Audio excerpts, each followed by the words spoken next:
இந்த வீடியோவில் NCERT class 11 legal ஸ்டடீஸோட சாப்டர் 3 ஆன செப்பரேஷன் ஆஃப் பவரோட பார்ட் 2 வீடியோ தான் வந்து பார்க்க போகிறோம். நெக்ஸ்ட் டாபிக் வந்து evolution of the doctrine of separation of power. இந்த doctrine of separation of power அப்படின்றத வந்து ரெண்டு ஃபார்மில் நம்மளால் அண்டர்ஸ்டாண்ட் பண்ணிக்க முடியும் அப்படின்ற மாதிரி வந்து சொல்கிறாங்க.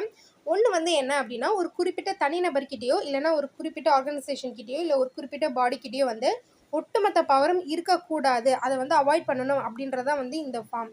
இது வந்து ஒன்று. ரெண்டாவது, இந்த டிவிஷன் ஆஃப் பவர், அதாவது ஒருத்தர்கிட்ட இருக்கக்கூடாதுன்னு சொல்லிட்டு இந்த பவரை வந்து டிவைட் பண்ணுறோம் இல்லையா, இந்த மாதிரி டிவைட் பண்ணுற பவர் வந்து அதோட எத்தனை பேர்கிட்ட டிவைட் பண்ணுறோமோ அவங்க எல்லாருக்கிட்டையும் அவங்களோட ப்ரைமரி அண்ட் எசென்ஷியல் ஒர்க் வந்து அவங்கக்கிட்டே இருக்கணும். ஒன்றுத்துக்கு ஒன்று வந்து இன்ட்ராக்ட் ஆகக்கூடாது அப்படின்ற மாதிரி வந்து சொல்கிறாங்க. அதாவது இவங்களோட பேசிக் ஃபங்க்ஷனை அவங்களோட பேசிக் ஃபங்க்ஷன் அவங்கக்கிட்ட மட்டும்தான் இருக்கணும். உதாரணத்துக்கு புரிகிற மாதிரி சொல்லணும் அப்படின்னா, ஜுடிஷியரி இருக்குன்னா ஜுடிஷியரியோட வேலையை ஜுடிஷியரி மட்டும்தான் வந்து பண்ணணும் அப்படின்ற மாதிரி வந்து சொல்கிறாங்க. ஜுடிஷியரின்றது ஒரு பேசிக்கு, அதோட ஜுடிஷியரியோட பேசிக் வந்து அந்த ஜட்ஜ்மெண்ட் அப்படின்றது அது வந்து அவங்கக்கிட்ட மட்டும்தான் அப்படின்ற மாதிரி இருக்கணுன்ற மாதிரி வந்து சொல்கிறாங்க. ஆனாலும் ஒருத்தரோட ப்ரைமரி வந்து அவங்கக்கிட்ட இருந்தாலும் அந்த அலைடு ஃபங்க்ஷன் அப்படின்றது வந்து கண்டினியூ ஆகணும் அப்படின்ற மாதிரி வந்து சொல்கிறாங்க. இப்போது ஜுடிஷியரியில் ஏதாவது பிரச்சனைனா இந்த சட்டத்தை கொஞ்சம் இந்த மாதிரி மாற்றினா நல்லாயிருக்கும் அப்படின்ற மாதிரி வந்து கவர்மெண்ட் கிட்ட ஜுடிஷியரி வந்து கேட்டு அந்த லாவை வந்து மாற்ற சொல்லலாம். ஸோ அந்த மாதிரி அலைடு ஃபங்க்ஷன்ஸ் அவங்களுக்குள்ள வந்து ஒரு நல்ல கோஆர்டினேஷன் வந்து இருக்கணும். என்னென்ன சொல்கிறாங்க அப்படின்னா, ஃபஸ்ட்டு வந்து ஒருத்தர்கிட்ட பவர் இருக்கக்கூடாது, பவரை டிவைட் பண்ணணும். பவரை டிவைட் பண்ணாலும் அவங்களோட ப்ரைமரி ஃபங்க்ஷன் அவங்கக்கிட்ட இருக்கணும். ப்ரைமரி ஃபங்க்ஷன் அவங்கக்கிட்ட இருந்தாலும் கொஞ்சம் ஃப்ரெண்ட்ஸாக வந்து அவங்களோட அந்த சில விஷயங்கள் வந்து அவங்களுக்குள்ள வந்து பேசி தீர்த்துக்கணும். இல்லை அந்த மாதிரி வந்து கோஆர்டினேஷனில் வந்து சில ஃபங்க்ஷன்ஸ் வந்து பண்ணணும் அப்படின்ற மாதிரி வந்து சொல்கிறாங்க. நெக்ஸ்ட் டாபிக் வந்து key benefits and advantages of the doctrine of separation of powers. இந்த செப்பரேஷன் ஆஃப் பவர்ஸோட அட்வான்டேஜஸ் என்ன அப்படின்னு சொல்லிட்டு பார்த்தோம் அப்படின்னா, இந்த மாதிரி பவரை வந்து டிஃப்ரெண்ட் ஆர்கன்ஸ் கிட்ட வந்து நம்ம வந்து கொடுக்கறதுனால அவங்களோட கேப்பபிலிட்டி அப்படின்றது வந்து அதிகமாக இருக்கும். அவங்களோட ஃபங்க்ஷன் அண்ட் அட்மினிஸ்ட்ரேஷன் பவர் வந்து எஃபிஷியண்ட்டாக இருக்கும். அதாவது அவங்க நல்ல எஃபிஷியண்ட்டாக ஒர்க் பண்ண முடியும் அப்படின்ற மாதிரி வந்து சொல்கிறாங்க. ஒரு குறிப்பிட்ட ஆள்கிட்ட வந்து நம்ம எல்லா ஒர்க்கையும் கொடுத்தோம் அப்படின்னா அவங்களால வந்து அந்தளவுக்கு வந்து எஃபிஷியண்ட்டாக வந்து செய்ய முடியாது. ஆனால் வேலையை நம்ம ஒருத்தர்கிட்ட ஒரு 4-5 பேர்கிட்ட பிரித்து கொடுத்தோம் அப்படின்னா நல்லா எஃபிஷியண்ட்டாக செய்வாங்களே, அந்த மாதிரி இந்த ஆர்கன்ஸ்கிட்டையும் வந்து அந்த பவர்ஸை வந்து நம்ம பிரித்து கொடுத்தோம் அப்படின்னா அவங்க வந்து நல்லா வந்து எஃபிஷியண்ட்டாக வந்து அவங்களோட ஃபங்க்ஷன்ஸ் அண்ட் அட்மினிஸ்ட்ரேஷன்ஸை வந்து பண்ணுவாங்க அப்படின்ற மாதிரி வந்து சொல்கிறாங்க. அதே மாதிரி நெக்ஸ்ட் என்ன சொல்கிறாங்க அப்படின்னா, இந்த செப்பரேஷன் ஆஃப் பவரோட பெரிய பர்பஸே வந்து ஸ்டேட்டுக்கும் பீப்புளுக்கும் வந்து அவங்களோட பெஸ்ட்டை வந்து கொடுக்கணும், அவங்களோட பெஸ்ட் ஜாபை வந்து கொடுக்கணும் அப்படின்றது தான். அதாவது ஒரு கண்ட்ரிக்கும் ஒரு பீப்புளுக்கும் அவங்களோட பெஸ்ட்டை வந்து ஒரு ஆர்கனும் அவங்களோட பெஸ்ட்டை வந்து கொடுக்கணுன்னா அவங்கக்கிட்ட வந்து செப்பரேஷன் ஆஃப் பவர்ஸ் அப்படின்றது வந்து இருக்கணும் அப்படின்ற மாதிரி வந்து சொல்கிறாங்க. அதே மாதிரி இந்த செப்பரேஷன் ஆஃப் பவரோட மெயின் முக்கிய மோட்டோவே வந்து ஒரு இண்டிவிஜுவலோட லிபர்ட்டி அண்ட் ஃப்ரீடமை வந்து சேஃப்கார்ட் பண்ணணும். ஒரு தனிநபரோட சுதந்திரம் அப்படின்றது வந்து இந்த மாதிரி பவர்ஸ் வந்து செப்பரேட்டாக இருந்தால் தான் வந்து பாதுகாக்கப்படும் அப்படின்ற மாதிரி வந்து சொல்கிறாங்க. இதுக்கு வந்து உதாரணமாக பார்த்தோம் அப்படின்னா, ஒரு மொனார்க்கிட்ட வந்து அந்த லா அப்படின்றது இருந்தது, மொத்த பவரும் இருந்தது அப்படின்னா அவர் இஷ்டத்துக்கு வந்து ரூல் வந்து போடுவார், அவர் வச்சதான் சட்டமாக இருக்கும். அங்கே பீப்புளோட சுதந்திரம் அப்படின்றத வந்து பறிபோகப்படும். லைக் வந்து எனக்கு வந்து நான் வந்து ரவுண்ட் போகும்போது யாரும் வந்து இங்கே வரக்கூடாது, யாரும் இந்த நைட் நேரத்தில் 10 மணிக்கு மேலே நடக்கக்கூடாது அப்படி இப்படின்னு சொல்லிட்டு அவர் ரூல் போட முடியும். பட் செப்பரேஷன் ஆஃப் பவர் அப்படின்றது இருக்கும்போது இந்த மாதிரி பார்லிமெண்ட்டில் கொண்டு வந்து அங்கேருந்து ஜுடிஷியரி வந்து இது வந்து பேசிக் லாவை வந்து தடுக்குது, ஒரு மனுஷனோட இண்டிவிஜுவல் பேசிக் ஃப்ரீடமை லிபர்ட்டியை வந்து தடுக்குது அப்படின்ற மாதிரி வந்து ஜுடிஷியரி வந்து அந்த லாவை வந்து தடுக்கும். ஸோ அதனால் இந்த செப்பரேஷன் ஆஃப் பவர் மூலயமா ஒரு இண்டிவிஜுவல் பீப்புள்ஸோட லிபர்ட்டி அண்ட் ஃப்ரீடம் வந்து பாதுகாக்கப்படும் அப்படின்ற மாதிரி வந்து சொல்கிறாங்க. அதே மாதிரி இந்த செப்பரேஷன் ஆஃப் பவர் அப்படின்றது இருக்கிறதுனால அந்த செப்பரேஷன் ஆஃப் பவரில் அந்தந்த ஆர்கனும் அவங்களோட ஸ்பியர் ஆஃப் லாக்குள்ளே வேலை செய்யும்போது அவங்கவுங்களோட லிமிட்டில் கரெக்டாக அவங்கவுங்களோட பர்ஃபார்மன்ஸை பண்ணும்போது கவர்மெண்ட் வந்து லாவாக வந்து இருக்கும், நாட் வந்து அஃபிஷியல் வில்லாக இருக்காது. அதாவது அவங்கவுங்க ஒரு ஆஃபீஸர் இருக்காங்கன்னா அவங்க போடுற மாதிரி அவங்களோட கட்டுப்பாட்டுக்குள்ளே இல்லாமல் ஒரு லாவோட கட்டுப்பாட்டுக்குள்ளே இருக்கும். ஒரு ஒரு தனிநபரோட அதிகாரத்துக்குள்ளே ஒரு ஆஃபீஸர்ஸ் இருக்காருங்கன்னு வச்சுக்கோங்க. உதாரணத்துக்கு ஏதாவது ஒரு பிரசிடென்ட் எடுத்துக்கிட்டிங்கன்னா பிரசிடென்ட் இஷ்டத்துக்கு இல்லாமல் பார்லிமெண்ட்டில் போடுற லாவுக்கு அடிபணிந்து மக்கள் இருக்கிற மாதிரி வந்து இருக்கும். ஸோ அதுதான் இங்கே வந்து சொல்ல வராங்க. இப்போ நம்ம வந்து ஒரு லா புக்கில் வந்து ஒரு மக்கள் வந்து இந்த மாதிரி இருக்கலாம், இந்த மாதிரி இருக்கக்கூடாதுன்ற ஒரு லாவை தான் நம்ம பின்பற்றுவோமே தவிர, ஆனால் ஒரு பர்சனோட ஒரு தனிப்பட்ட நபரோட ஒரு விருப்பு வெறுப்பை நம்ம வந்து ஃபாலோ பண்ண மாட்டோம். இந்த மாதிரி வந்து ஒரு ஆர்கன்ஸ் வந்து அவங்கவுங்களோட ஸ்பியர் ஆஃப் லாவில் வந்து வேலை செஞ்சா அப்படின்ற மாதிரி வந்து சொல்கிறாங்க. நெக்ஸ்ட்டு வந்து இந்த செப்பரேஷன் ஆஃப் பவரோட ஒரு மெயின் மோட்டோவே வந்து என்ன அப்படின்னா, ஒரு மொனார்க்கிக்கு இல்லை, ஒரு அப்சல்யூட் பவருக்குள்ளே ஒரு மோசமான ஆட்சிக்கு கீழ வந்து அந்த மக்கள் வந்து இருக்கக்கூடாது. ஃப்ரீடம் அப்படின்றது வந்து புரொடெக்ட் பண்ணப்படணும் அப்படின்றது தான் வந்து இந்த செப்பரேஷன் ஆஃப் பவரே. ஆ மாண்டெஸ்கியூ இருக்கார் இல்லையா? அவரு வந்து இந்த ஃப்ரான்ஸ் நாட்ல அப்சல்யூட் பவர் அப்படின்றது வந்து அந்த ராஜா கிட்ட அப்ப இருக்கும். ஸோ அந்த அப்சல்யூட் பவர லிமிட் பண்ணணும் அப்படின்ட்டு தான் வந்து இவர் வந்து எடுத்துட்டே வருவாரு இந்த செப்பரேஷன் ஆஃப் லாவ. இந்த செப்பரேஷன் ஆஃப் லால ரொம்ப முக்கியமான ஒரு ஆஸ்பெக்ட்டா எத பார்க்குறாங்க அப்படின்னா, இண்டிபெண்டன்ட் ஜுடிஷியரி தான். ஏன்னா இந்த இண்டிபெண்டன்ட் ஜுடிஷியரி தான் வந்து எந்த ஒரு எக்ஸிக்யூட்டிவும் சரி, எந்த ஒரு அ லா மேக்கிங் பாடியும் சரி, அவங்க வந்து தப்பு பண்ணா அவங்கள வந்து ஒரு செக்ஸ் அண்ட் பேலன்ஸோட இந்த இண்டிபெண்டன்ட் ஜுடிஷியரி தான் வந்து பேலன்ஸ் பண்ணணும் அப்படின்ற மாதிரியான ஒரு இண்டிபெண்டன்ட் ஜுடிஷியரி வந்து ஃபார்ம் பண்ணி வச்சுருந்தாங்க. ஸோ இந்த செப்பரேஷன் ஆஃப் பவரோட ஒரு முக்கியமான ஆஸ்பெக்ட் என்ன அப்படின்னா, இண்டிபெண்டன்ட் ஜுடிஷியரி அப்படின்ற மாதிரி வந்து சொல்கிறாங்க. அதாவது இந்த இண்டிபெண்டன்ட் ஜுடிஷியரி தான் மற்ற 2 ஆர்கனையும் வந்து செக்ஸ் அண்ட் பேலன்ஸோட வச்சுக்குது அப்படின்ற மாதிரி வந்து சொல்கிறாங்க. ஸோ இந்த மாதிரி செக்ஸ் அண்ட் பேலன்ஸ் இருக்கிறதுனால இந்த ஆர்கன்ஸில் என்ன ஆகும் அப்படின்னா, கவர்மெண்ட் வந்து செக்யூரா சாவர்னிட்டியா வந்து இருக்கும் அப்படின்ற மாதிரி வந்து சொல்கிறாங்க. ஒரு கண்ட்ரி இருக்குது அப்படின்னா அதோட இறையாண்மை ஒரு தனித்துவம் அப்படின்றது வந்து இந்த செக்ஸ் அண்ட் பேலன்ஸ் மூலிமா இந்த செப்பரேஷன் ஆஃப் பவர் மூலிமா வந்து காப்பாற்றப்படும் அப்படின்ற மாதிரி வந்து சொல்கிறாங்க. அதே மாதிரி இந்த செப்பரேஷன் ஆஃப் பவரில் வந்து harmonious exercise of power and function வந்து இருக்கணும் அப்படின்ற மாதிரி வந்து சொல்கிறாங்க. அதாவது 3 பேரும் செப்பரேட்டாக இருந்தாலும் ஒருத்தருக்கு ஒருத்தர் வந்து நண்பர் மாதிரி இருக்கணும். அதாவது ஒரு ஆர்கனைசேஷனும் வந்து ஒரு ஃப்ரெண்ட்லி ரிலேஷன்ஷிப்பில் ஹார்மோனியஸாக இணக்கமாக வந்து இருக்கணும் அப்படின்ற மாதிரி வந்து சொல்கிறாங்க. இதுதான் வந்து செப்பரேஷன் ஆஃப் பவர். அதாவது இந்த செப்பரேஷன் ஆஃப் பவரில் முக்கியமாக வந்து 3 பேர் வந்து கோஆப்ரேட்டிவாக இருக்கணும். இதுதான் வந்து செப்பரேஷன் ஆஃப் பவர் அப்படின்ற மாதிரி வந்து சொல்கிறாங்க. நெக்ஸ்ட் வந்து டிஃபெக்ட்ஸ் ஆஃப் த டாக்ட்ரின். அதாவது வந்து இந்த செப்பரேஷன் ஆஃப் பவர்ன்ற மாதிரி வந்து சொல்கிறாங்க இல்லையா? ஆரம்ப காலகட்டத்தில் பார்த்தீங்க அப்படின்னா இதே மாதிரிலாம் வந்து கிடையாது. ஸோ அது வந்து எவால்வ் ஆகிட்டே தான் வந்தது. அதில் வந்து என்னென்ன வந்து டிஸ்அட்வான்டேஜ் இருந்தது அப்படின்றத பற்றி தான் வந்து இந்த டாப்பிக்கில் வந்து கொடுத்துருக்காங்க. ஆரம்ப காலகட்டத்தில் பிரிட்டிஷ் கான்ஸ்டியூஷனில் பார்த்தீங்க அப்படின்னா செப்பரேஷன் ஆஃப் பவர் அப்படின்றதே ஒன்று கிடையாது. நம்ம ஏற்கனவே சொன்ன மாதிரி நிறைய இடத்துல மொனார்க்ஸ் தான் வந்து இருப்பாங்க. ஸோ அப்போ தான் வந்து இந்த மாண்டெஸ்கியூ அப்படின்றவர் என்ன பண்ணுவார் அப்படின்னா, இந்த செப்பரேஷன் ஆஃப் பவர் அப்படின்ற கான்செப்டே வந்து எடுத்துகிட்டு வருவார். பட் இந்த மாண்டெஸ்கியூ எடுத்துகிட்டு வந்து செப்பரேஷன் ஆஃப் பவர் அப்படின்றது வந்து ஒரு வீக் செப்பரேஷன் ஆஃப் பவர் அப்படின்ற மாதிரி வந்து நிறைய பேர் ஃபீல் பண்ணாங்க. லைக் வந்து ஏவி டைசி அப்படின்றவர்லாம் வந்து இந்த பிரிட்டிஷ் கான்ஸ்டியூஷனோட செப்பரேஷன் ஆஃப் பவர் அப்படின்றது வந்து வீக்கான செப்பரேஷன் ஆஃப் பவர் அப்படின்ற மாதிரிலாம் வந்து சொல்லியிருந்தாங்க. அதே மாதிரி பர்னெட் அப்புறம் வந்து அட்மினிஸ்ட்ரேஷன் லா இந்த மாதிரி வந்து நிறைய விஷயங்கள்.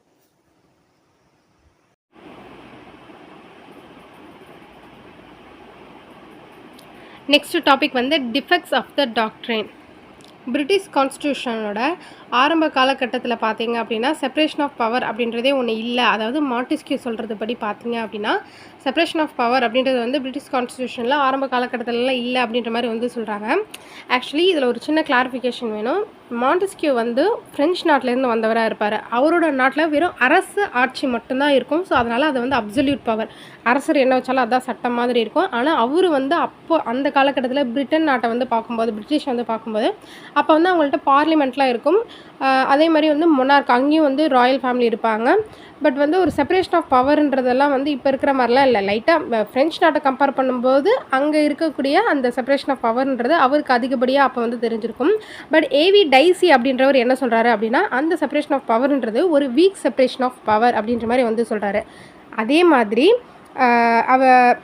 பர்னெட் அப்படின்றவர் என்ன சொல்கிறாரு அப்படின்னா, பிரிட்டனோட கான்ஸ்டியூஷன் அதுக்கப்புறம் வந்து அட்மினிஸ்ட்ரேஷன் லா அப்படின்றது வந்து ஒரு அன்ரிட்டன் இல்லைனா வந்து ஒரு அன்கோடிஃபைடு கான்ஸ்டியூஷன் அப்படின்ற மாதிரி வந்து சொல்கிறாரு. இதுக்கு என்ன அர்த்தம் அப்படின்னா, இந்தியாவில் பார்த்தீங்க அப்படின்னா சுதந்திரம் வாங்கும்போதே வந்து இந்தியாவுக்குன்னு ஒரு தனி சட்டம் வேணும் அப்படின்றதுக்காக வந்து ஒன்றா உட்காந்து ஒரு அரசியல் அமைப்பு வச்சு ஒரு சட்ட புத்தகத்தையே ஒரு சட்ட கான்ஸ்டியூஷனே வந்து கொண்டு வந்திருப்பாங்க. பட் பிரிட்டன் நாட்டை பொறுத்த வரைக்கும், பிரிட்டிஷை பொறுத்த வரைக்கும் அந்த மாதிரிலாம் எதுவும் இருக்காது.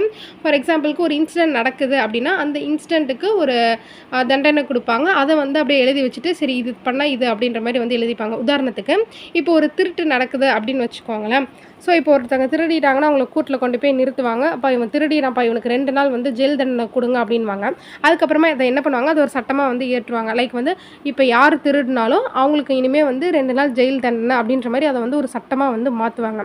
அந்த மாதிரி தான். பட் இந்தியாவில் வந்து என்ன பண்ணுவாங்க அப்படின்னா, மொத்தமாக ஒரு சட்டத்தை வந்து இந்த தப்பு பண்ணால் இந்த தண்டனை, இதை பண்ணால் இந்த தண்டனை. இப்போ வைஸ் பிரசிடென்ட் வந்து ரிட்டையர் ஆகிட்டாரு அப்படின்னா அடுத்த 5 நாளுக்குள்ளே அந்த வைஸ் பிரசிடென்ட்டை கொண்டு வந்துடணும். இந்த மாதிரி வந்து நிறைய ரூல்ஸ் அண்ட் ரெகுலேஷன்ஸ் லாலாம் வந்து ஒரேடியாக வந்து கொண்டு வந்திருப்பாங்க. பிரிட்டிஷில் அப்படி கொண்டு வந்திருக்க மாட்டாங்க. மாட்டாங்க.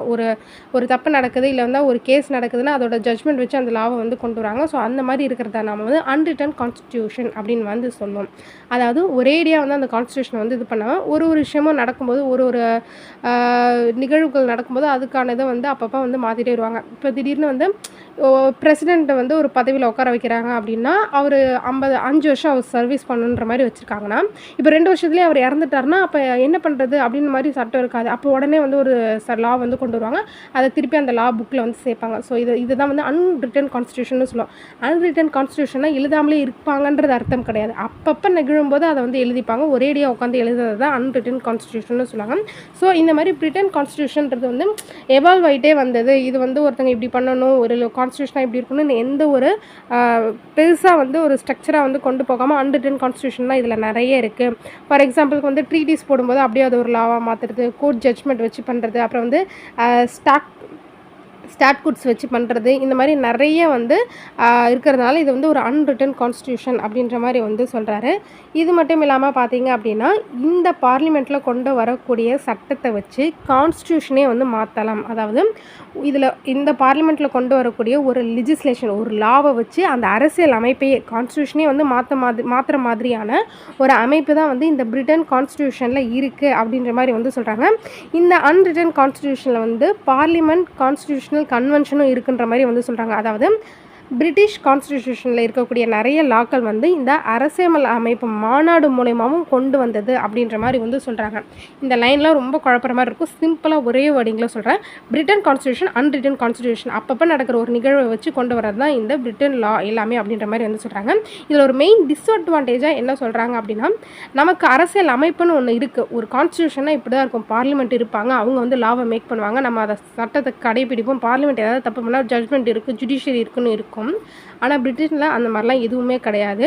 இப்போ ஒரு சட்டம் கொண்டு வராங்கன்னா அதை வச்சு அரசியல் அமைப்பே வந்து மாற்றிட முடியும். இப்போ வந்து நம்ம ஃபார் எக்ஸாம்பிளுக்கு பிரைம் மினிஸ்டர் தான் நமக்கு வந்து இது பிரசிடெண்ட் தான் வந்து பிரசிடெண்ட் இருக்காங்க அப்படின்னா இதை இப்படியே தான் இருக்கும். இதை நம்மளால் வந்து மாற்ற முடியாது. ஆனால் பிரிட்டன் கான்ஸ்டியூஷனில், பிரிட்டிஷ் கான்ஸ்டியூஷனில் பார்த்திங்க அப்படின்னா ஒரு சட்டத்தினால இதை கூட மாற்ற முடியும். அந்த மாதிரி ஒரு வீக்கான ஒரு கான்ஸ்டியூஷன் இல்லைன்னா வந்து செப்பரேஷன் ஆஃப் பவர் இருக்குது அப்படின்ற மாதிரி வந்து மென்ஷன் பண்ணுறாங்க. நெக்ஸ்ட்டு அந்த பிரிட்டனில் இருக்கக்கூடிய அந்த கான்ஸ்டியூஷன் அப்படின்றது வந்து ஜஸ்ட் ஒரு வாட்டர் டைட் கம்பார்ட்மெண்ட் மாதிரி தான். அதாவது வந்து ஒரு வாட்டர் டம்ளரில் ஊற்றி வச்சு இப்படி ஊற்றினா வந்து தனித்தனியாக பிரிஞ்சு போயிடும் இல்லையா, அந்த மாதிரியான ஒரு இதுதான் வந்து செப்பரேஷன் ஆஃப் பவர் வந்து இந்த பிரிட்டிஷ் கான்ஸ்டிடியூஷனில் இருக்குது அப்படின்ற மாதிரி வந்து சொல்கிறாங்க.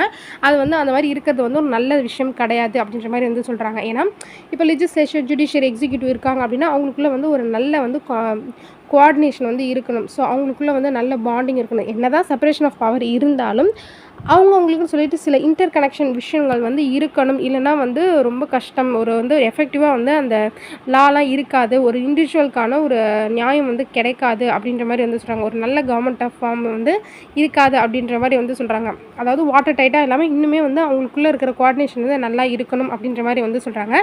அதே மாதிரி எக்ஸ்ட்ரீம் செப்பரேஷன் ஆஃப் பவர் இருக்குல்லையா, அதாவது இப்போ பார்லிமெண்ட் நீ இதை தான் பண்ணணும், ஜுடிஷியரி நீ இதை தான் பண்ணணும், எக்ஸிக்யூட்டிவ் நீ இது தான் பண்ணணும்னு சொல்லிட்டு பிரித்து வச்சுட்டு அவங்கவுங்க வேலையை பாருங்கள், நீங்கள் யாரும் இதுக்குள்ளே தலையிடாதீங்கன்ற மாதிரி வச்சுட்டா அது என்ன ஆகும் அப்படின்னா கவர்மெண்ட்டே எஃபிஷியண்ட்டாக இருக்காது. எதையுமே நம்மளால் ஸ்மூத்தாக வந்து கொண்டு போக முடியாது. இப்போ ஏதாவது ஒரு தப்பாக சட்டம் கொண்டு வராங்க அப்படின்னா அவன் வச்சு தான் சட்டன்ற மாதிரி ஆயிரும், ஜுடிஷியரி வச்சு தான் சட்டன்ற மாதிரி ஆயிரும். அப்போ அவன் என்ன பண்ணிடுவான், நான் என் இஷ்டத்துக்கு தான் பண்ணுவேன், நான் என் இஷ்டத்துக்கு தான் போவேன், நான் இப்படி சொல்லியிருக்கேன், அப்போ நீ அப்படி சொல்லக்கூடாது அப்படின்ற மாதிரி நிறைய பிரச்சனைகள் வரும். அப்படி இருக்கும்போது ஒரு பீப்புள்கிட்டயோ ஒரு கவர்மெண்ட்டையோ ஒரு கண்ட்ரியோ நம்மளால் வந்து ஒரு ஸ்மூத் அண்ட் எஃபிஷியண்ட்டாக வந்து கொண்டு போக முடியாது. ஸோ செக்ஸ் அண்ட் பேலன்ஸ் இருந்தாலும் ஒரு ஜுடிஷியரியில் செக்ஸ் அண்ட் பேலன்ஸ் வச்சாலும் அதுவும் வந்து ஒரு லிமிட்டோட தான் இருக்கணும், எக்ஸ்ட்ரீமோடு இருக்கக்கூடாது. அதே மாதிரி செப்பரேஷன் ஆஃப் பவர் இல்லாமலும் இருக்கக்கூடாது. செப்பரேஷன் ஆஃப் பவர் இருக்கணும், அதுக்குன்னு எக்ஸ்ட்ரீம் செப்பரேஷன் ஆஃப் பவர் இருக்கக்கூடாது அப்படின்றது தான் வந்து இதில் வந்து ஒரு டிஸ்அட்வான்டேஜாக, செப்பரேஷன் ஆஃப் பவரோட டிஸ்அட்வான்டேஜாக என்ன சொல்கிறாங்க அப்படின்னா extreme level of separation of power இருக்கக்கூடாது அப்படின்ற மாதிரி தான் வந்து சொல்கிறாங்க. இப்போ ஒரு ஜட்ஜு வந்து ஒரு லா மேக் பண்ணுறாருன்னா அது வந்து ஒரு முன்னோடியான ஒரு லாவாக வந்து இருக்கலாம். இப்போது ஒரு கேஸ் நடக்குது அப்படின்னா அந்த கேஸை பற்றின சரியான லா இல்லை அப்படின்னா இது கொஞ்சம் மாற்றிட்டு வாங்கன்ற மாதிரி சொல்கிறாங்களே, அந்த மாதிரி வந்து ஒரு லா ஜட்ஜு வந்து சொல்லலாம் அப்படின்ற மாதிரியான ஒரு லிபரலைசேஷன் வந்து இருக்கணும் அப்படின்ற மாதிரி வந்து சொல்கிறாங்க. அதே மாதிரி வந்து ஒரு ஸ்மூத் ஃபங்க்ஷன் வந்து வேணும் அப்படின்னா இந்த லெஜிஸ்லேஷன் அது எக்ஸிக்யூட்டிவ் இது எல்லாமே வந்து லிமிட்டட் செப்பரேஷன் ஆஃப் பவரோட இருக்கணும் வந்து ஒரு அதுக்குன்னு ஒரு லிமிட் இருக்கணும் அப்படின்ற மாதிரி வந்து சொல்கிறாங்க. இந்த மாதிரி அப்சல்யூட் செப்பரேஷன் இருக்கு இல்லையா, அதாவது எக்ஸ்ட்ரீம் லெவல் ஆஃப் செப்பரேஷன் அப்படின்றது வந்து தப்பு தான். அதுவும் வந்து கரப்ஷனை வந்து கொண்டு போகும் அப்படின்ற மாதிரி வந்து சொல்கிறாங்க. Power tends to corrupt and absolute power corrupts absolutely. அதாவது வந்து அப்சல்யூட் பவர் எங்கே இருந்தாலும் அது கரப்ஷன் தான். அது வந்து மொனார்க்கிட்ட இருந்தாலும் கரப்ஷன் தான். இங்கே எக்ஸ்ட்ரீம் செப்பரேஷன் ஆஃப் பவரில் வந்து ஒரு பவர் அப்சல்யூட் பவர் இருந்தாலும் வந்து அதுவுமே வந்து கரப்ஷன் தான் அப்படின்ற மாதிரி வந்து சொல்கிறாங்க. இதை யார் சொல்கிறாங்க அப்படின்னா ஜான் எம்ரிச் எட்வர்ட் டல்பர்க் அப்படின்றவர் வந்து சொல்கிறாரு. இவர் வந்து ஒரு ஹிஸ்டாரியன் பொலிட்டிஷியன் அதுக்கப்புறம் வந்து ஒரு ரைட்டரு. இவர் வந்து லார்ட் ஆக்டன் அப்படின்ற மாதிரி வந்து சொல்லுவாங்க. இவர் வந்து இந்த வார்த்தையை எதில் மென்ஷன் பண்ணியிருக்காரு அப்படின்னா 1887 வந்து இவர் வந்து பிஷப் மண்டல் கிரிட்டன் அப்படின்றவருக்கு வந்து ஒரு லெட்டர் எழுதுகிறாரு. அதில் வந்து இந்த வார்த்தைகளை வந்து மென்ஷன் பண்ணியிருக்காங்க. அதையும் வந்து இதில் வந்து கொடுத்துருக்காங்க. ஓகேவா. நெக்ஸ்ட்டு வந்து separation of power in itself protest again power. அதாவது செப்பரேஷன் ஆஃப் பவர் அப்படின்றது வந்து ஒரு பவருக்கு எகென்ஸ்டான ப்ரொட்டஸ்ட் அப்படின்ற மாதிரி வந்து சொல்கிறாங்க. பட் இந்த இடத்துல ஒரு பவர் அப்படின்றது வந்து ஃபங்க்ஷனாக தான் இருக்கணும் அப்படின்ற மாதிரி வந்து சொல்கிறாங்க. அதாவது நமக்கு வந்து பவர் கிட்டேருந்து ப்ரொடெக்ட் பண்ணுற மாதிரி வந்து மென்ஷன் பண்ணுறாங்க. பட் அந்த பவர்ன்றது ஒரு ஃபங்க்ஷனாக தான் இருக்கணுன்றாங்க. இதுக்கு ஏன் அப்படி சொல்கிறாங்கன்னா ஃபங்க்ஷன் அப்படின்றது வந்து ஒரு சர்வீஸோட ஆட்டிடியூட், அதாவது ஒரு சர்வீஸை வந்து மென்ஷன் பண்ணுது. இதுவே பவர் அப்படின்றது வந்து ஒரு ஃபோர்ஸை வந்து மென்ஷன் பண்ணுது. அதனால் இது வந்து ஒரு ஃபங்க்ஷனுக்கான ப்ரொட்டஸ்ட்டாக இருக்கணுமே தவிர ஒரு பவருக்கான அந்த ஒரு இதுவாக இருக்கக்கூடாது அப்படின்ற மாதிரி வந்து சொல்கிறாங்க. ஏன்னா இந்த வேர்டிங்கே தப்பு. செப்பரேஷன் ஆஃப் பவர் அப்படின்றது வந்து அந்த பவரை தடுத்து நிறுத்துகிற மாதிரி இருக்கக்கூடாது. ஒருத்தவங்களோட பவரை நம்ம வந்து பிடுங்குற மாதிரி இருக்கக்கூடாது. ஒரு ஃபங்க்ஷனை வந்து ஓவர் ஃபங்க்ஷன் பண்ணுறாங்க, அதை தப்பாக ஃபங்க்ஷன் பண்ணுறாங்கன்னா அதை வந்து கரெக்ட் பண்ணுற மாதிரி தான் வந்து இருக்கணும் அப்படின்ற மாதிரி வந்து சொல்கிறாங்க. அது மட்டும் இல்லாமல் இந்த செப்பரேஷன் ஆஃப் பவரோட மெயின் டிஸ்அட்வான்டேஜ் என்ன அப்படின்னா இந்த செப்பரேஷன் ஆஃப் பவர் அப்படின்றது வந்து எந்த பார்லிமெண்ட்ரி ஃபார்ம் ஆஃப் கவர்மெண்ட்டுக்குமே சுத்தமாக வந்து செட் ஆகாது. ஏன் அப்படின்னா பார்லிமெண்ட்டுன்றது எக்ஸிக்யூட்டிவ் மூலயமா தான் வந்து நடக்கிறது. அதாவது பார்லிமெண்ட்டில் தான் வந்து எக்ஸிக்யூட்டிவ்ஸ் வந்து இருப்பாங்க இல்லையா. அதனால் இந்த பார்லிமெண்ட் ஃபார்ம் ஆஃப் கவர்மெண்ட்டில் இந்த செப்பரேஷன் ஆஃப் பவர்ன்றது ரொம்ப ஸ்ட்ரிக்டாக வச்சா அது வந்து ஒரு சென்ஸாக இருக்காது அப்படின்ற மாதிரி வந்து இதோட டிஸ்அட்வான்டேஜஸை வந்து சொல்லி முடிக்கிறாங்க. ஒன்றுமே கிடையாது. எக்ஸ்ட்ரீம் லெவல் ஆஃப் செப்பரேஷன் வந்து பவர் வந்து இருக்க முடியாது. அதுவுமே வந்து தப்பு தான். அதே மாதிரி பார்லிமெண்ட்ரி ஃபார்ம் ஆஃப் கவர்மெண்ட்டில் வந்து இந்த செப்பரேஷன் ஆஃப் பவர் வந்து இருக்க முடியாது அப்படின்ற மாதிரி வந்து சொல்கிறாங்க. நெக்ஸ்ட் டாபிக் வந்து growth of executive organ in welfare state அப்படின்றது. அதாவது அந்த மாண்டெஸ்கியூவோட கருத்துப்படி பார்த்தீங்க அப்படின்னா 3 கவர்மெண்ட் ஆர்கன்ஸ்க்கும் ஈக்குவலான பவரும் இண்டிபெண்ட் பொசிஷன்ஸும் வந்து இருக்கணும் அப்படின்ற மாதிரி வந்து சொல்லியிருப்பாரு. பட் அது வந்து ப்ராக்டிக்கலாக பாசிபிள் கிடையாது அப்படின்றது தான் வந்து இந்த டாப்பிக்கில் வந்து சொல்ல வராங்க. ஏன் அப்படின்னா ஒரு வெல்ஃபேர் ஸ்டேட் இருக்குது அப்படின்னா ஒரு கவர்மெண்ட் இருக்குது, மக்களுக்கான ஒரு கவர்மெண்ட் இருக்குது, ஒரு டெமோக்ராட்டிக் கவர்மெண்ட் இருக்குது அப்படின்னா அந்த கவர்மெண்ட்டோட முக்கிய சர்வீஸை ஒரு இம்பார்ட்டன்ட் சர்வீசஸாக எதெல்லாம் பார்க்கப்படும்னா health, education, food, public distribution, public transport, supply of electricity இது எல்லாமே வந்து ஒரு ஹியூமன்ஸோட பேசிக் நீடு. ஒரு கண்ட்ரி வந்து ஒரு அவங்களோட நாட்டு மக்களுக்கு கொடுக்க வேண்டிய ஒரு பேசிக் நீடு. அவங்க இதெல்லாம் வந்து எல்லா மக்களுக்கும் கொடுக்கறது அவங்களோட பொறுப்பு. இந்த மாதிரி இருக்கும்போது எல்லாருக்கும் ஈக்குவலான பொறுப்பு அந்த 3 ஆர்கனைசேஷனுக்கும் 3 கவர்மெண்ட் ஃபார்ம் ஆஃப் ஆர்கனுக்கும் கொடுத்தோம் அப்படின்னா அது வந்து சரிப்பட்டு வராது. ஏன் அப்படின்னா இப்போ பார்லிமெண்ட்டில் வந்து சட்டத்தை வந்து இயக்குவாங்க. ஆனால் இது எல்லாத்தையும் வந்து யார் அமல்படுத்துவாங்க அப்படின்னா எக்ஸிக்யூட்டிவ்க்கு வந்து நிறைய பொறுப்பு இருக்குது. இதை பற்றி யோசிக்கணும், இதை வந்து அமல்படுத்தணும், என்ன மாதிரியான சட்டங்கள் வந்து கொண்டு வரணும், என்ன மாதிரிலாம் வந்து மக்களுக்கு வந்து நல்ல எஜுகேஷன் நல்ல வந்து ஹெல்த் வந்து கொடுக்குறதுன்ற மாதிரி நிறைய ரோல் வந்து அந்த எக்ஸிக்யூட்டிவ்ஸ் வந்து ப்ளே பண்ணுவாங்க. இது மட்டும் இல்லாமல் ஒரு மல்டிபிள் ஆர்கனாகவும் இந்த எக்ஸிக்யூட்டிவ் அப்படின்றது வந்து ஒரு நடக்கிற மாதிரி இருக்கும். உதாரணத்துக்கு நமக்கு புரிகிற மாதிரி சொல்லணும் அப்படின்னா நம்ம பார்லிமெண்ட்ரி ஃபார்ம் ஆஃப் கவர்மெண்ட்டில் எம்பிஸ் வந்து இருப்பாங்க. ஓகேவா. அவங்க வந்து அங்கே வச்சுக்கிட்டு சட்டத்தை மட்டும் ஏற்றாமல் அவங்க வந்து அவங்க தொகுதியில் வந்து என்னென்ன பிரச்சனை இருக்குது, அதுக்கு என்னென்ன பண்ணணும், அதுக்கு என்ன சட்டத்தை கொண்டு வரணும், அந்த சட்டத்தை எப்படி வந்து மக்களுக்கு கொண்டு போகணும், அதை வந்து எப்படி அவங்களுக்கு ரீச் பண்ணணும்னு அந்த மாதிரி நிறைய விஷயங்கள் இருக்குது. ஸோ இவங்க வந்து இவங்களுக்கு ஈக்குவல் பவர் மட்டும் தான் கொடுக்கணும்னு அவங்களை லிமிட் பண்ணிட்டோன்னா இது எதுவுமே சரியாக வந்து நடக்காது இல்லையா. ஸோ அப்படி பார்த்தோம் அப்படின்னா எக்ஸிக்யூட்டிவ்க்கு ஆட்டோமேட்டிக்காக வந்து நிறைய வந்து பவர்ஸ் கொடுக்குற மாதிரி இருக்குது அப்படின்ற மாதிரி வந்து சொல்கிறாங்க. இது மட்டும் இல்லாமல் இவங்க வந்து நிறைய வந்து ஃப்யூச்சர் பிளான்ஸ் பண்ணுறாங்க. ஜுடிஷியல் ஜூரிஸ்ட்ரிக்ஷன்ஸ்லாம் வந்து இவங்க வந்து எக்ஸசைஸ் பண்ணுற மாதிரி இருக்குது. அதாவது ஒரு ஒரு ஜட்ஜ்மெண்ட்டே கொடுக்கணும்னா அந்த இந்த மாதிரி வந்து ஜட்ஜ்மெண்ட் கொடுக்கலாம், இந்த மாதிரி வந்து இது பண்ணலாம் அப்படின்ற மாதிரி சட்டங்களும் வந்து இவங்களே வந்து ஏற்ற மாரி தான் வந்து நம்மளோட ஃபார்ம் ஆஃப் கவர்மெண்ட்லாமே வந்து இருக்கு. அதனால அந்த 18த் செஞ்சுரியில வந்து பார்க்கர் அப்படின்றவர் என்ன சொல்றாரு அப்படின்னா, இந்த மாரி லெஜிஸ்லேட்டிவ் ஆர்கனோட குரோத் இருந்ததுன்னா, இதே மாரி இருந்துச்சுன்னா, வந்து 18த் செஞ்சுரியில அந்த எக்ஸிக்யூட்டிவ் ஆர்கனோட அந்த குரோத் அப்படின்றது வந்து ரொம்ப அதிகமா இருக்கும். அதாவது சட்டம் இயற்ற ஒரு இடத்துல வந்து அவங்க வந்து அமல்படுத்துற இடத்துல இருந்தாங்கன்னா, அவங்களுக்கான அ பொறுப்பு வந்து அதிகரிச்சுட்டே தான் போகும் அப்படின்ற மாரி வந்து இந்த வார்க்கர் அப்படின்றவர் வந்து சொல்லுவாரு. அதே மாரி தான் இந்த 20த் செஞ்சுரிலயும் என்ன சொல்றாங்க அப்படின்னா, எல்லா எல்லா நெறைய விஷயங்களும் இந்த எக்ஸிக்யூட்டிவ் அப்படின்ற ஒரு பொறுப்புக்கு கீழ தான் வருது. ஸோ அவங்களுக்கு எக்ஸ்ட்ரீம் லெவல் ஆஃப் பவர். அதாவது அவங்க நெனச்சா என்ன வேணா பண்ணிடலாம் அப்படின்றது கிடையாது. அவங்களுக்கு நெறைய நம்ம வந்து இம்பார்ட்டன்ஸ் இல்லன்னா வந்து அவங்களுக்கு நெறைய வந்து முன்னுரிமை, இல்லன்னா வந்து அவங்களுக்கு கூடுதலான நெறைய விஷயங்கள் வந்து பண்ற மாரி, இல்ல அவங்க நெறைய கூடுதலா வந்து அரசியல் சார்ந்த விஷயங்கள் பண்ற மாரி தான் இருக்கு. அதனால இது 3மே வந்து ஈக்குவலா பார்க்கப்படாது அப்படின்ற மாரி வந்து சொல்றாங்க. இப்ப நம்மளோட பாயிண்ட் ஆஃப் வியூல ஒரு நார்மல் பீப்பிளா நம்ம பார்க்குறோம் அப்படின்னா, ஒரு பார்லிமெண்ட்ல இருக்கிறவங்கள எப்படி பார்க்குறோம், ஒரு ஜுடிஷியரியில இருக்கிறவங்கள எப்படி பார்க்குறோம்னு நீங்களே திங்க் பண்ணி பாருங்க. ஸோ இதுல என்ன சொல்ல வராங்கன்னு புரியும். ஸோ எக்ஸிக்யூட்டிவ்னா அவங்களுக்கு நெறைய பெரிய பவர் இருக்கிற மாதிரி. இப்ப அரசியல்வாதினா அவங்க பெரிய ஆளுன்னு நம்ம நெனச்சுக்கிறோம். ஏன்னா, அவங்களுக்கு நெறைய வந்து இப்போ ஒரு பார்லிமெண்ட்ல உட்கார்ற ஒரு பிரைம் மினிஸ்டரா இருக்கட்டும், ஒரு பிரசிடென்ட்டா இருக்கட்டும், இவங்கள நம்ம எப்படி பார்க்குறோம், ஒரு பெரிய ஒரு கண்ட்ரியோட பெரிய ஆளா வேணா பார்க்குறோம். ஜட்ஜும் பெரிய ஆளு தான். ஆனா, ஒரு பிரைம் மினிஸ்டரும், பிரசிடென்ட்டும் அளவுக்கு ஒரு ஜட்ஜ் பெரிய ஆளா அப்படின்னா, நம்ம வந்து ஆப்வியஸா இல்லன்னு சொல்லுவோம் இல்லையா? அத தான் வந்து இதுல சொல்றாங்க. என்னதான் இருந்தாலும் எக்ஸிக்யூட்டிவ் அப்படின்றது ஈக்குவல் பவர் நம்ம குடுத்தோம்னால, எக்ஸிக்யூட்டிவ் அப்படின்றவங்க வந்து மோர் பவர்ஃபுல்லா தான் வந்து இருப்பாங்க. இந்த ஃபார்ம் ஆஃப் கவர்மெண்ட்ல ஒரு வெல்ஃபேர் ஸ்டேட்ல, ஒரு டெமோக்ராட்டிக் கண்ட்ரில, பார்லிமெண்டரி ஃபார்ம் ஆஃப் கவர்மெண்ட்லலாம் வந்து ஒரு எக்ஸிக்யூட்டிவ் அப்படின்றவங்க வந்து ஒரு படி மேல தான் இருக்கிற மாரி இருக்கும் அப்படின்ற மாரி வந்து சொல்றாங்க. இதோட இந்த வீடியோவ முடிச்சுக்கலாம். நெக்ஸ்ட் வந்து பிரிட்டிஷ்ல, அப்புறம் வந்து யுஎஸ்ஏல, அதுக்கப்புறம் இந்தியால என்ன மாதிரியான செப்பரேஷன் ஆஃப் பவர் இருக்கு அப்படின்றத வந்து பிராக்டிகல் வைஸ் வந்து பார்க்கலாம். Thank you.